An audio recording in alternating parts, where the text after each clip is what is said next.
નમસ્કાર, સંદેશના digital platform પર આપનું સ્વાગત છે. હું છું દીપાલી અને આજે છે 8મી એપ્રિલ. 8મી એપ્રિલે સોના ચાંદીના ભાવમાં મોટો ઉછાળો જોવા મળ્યો છે. મિડલ ઇસ્ટમાં જે યુદ્ધની પરિસ્થિતિ સર્જાઈ છે તે વચ્ચે જે સીઝ ફાયરના સમાચારો સામે આવ્યા છે તેની પોઝિટિવ અસર શેરબજારની સાથે સાથે સોના ચાંદીના ભાવ પર પણ જોવા મળી છે. ત્યારે અમદાવાદમાં સોના ચાંદીના ભાવ કેટલે પહોંચ્યા છે તેના ઉપર એક નજર કરી લઈએ તો સૌથી પહેલા વાત જો સોનાની કરવામાં આવે તો સોનામાં પ્રતિ 10 ગ્રામે 3,980 રૂપિયા એટલે કે લગભગ 4,000 રૂપિયાનો વધારો નોંધાયો છે.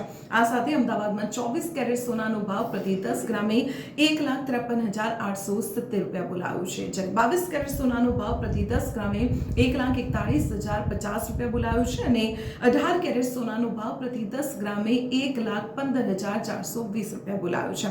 આ તો વાત થઈ સોનાની, પરંતુ જો ચાંદીના ભાવની વાત કરવામાં આવે તો ચાંદીના ભાવમાં સીધા 10,000 રૂપિયા આજે વધી ગયા છે અને આ સાથે પ્રતિ કિલોએ ચાંદીનો ભાવ અમદાવાદમાં બોલાયો છે 2,60,000 રૂપિયા. તો આવી જ રીતે સોના ચાંદીના ભાવની રોજિંદી અપડેટ માટે આપ જોડાયેલા રહો સંદેશ ડિજિટલ સાથે.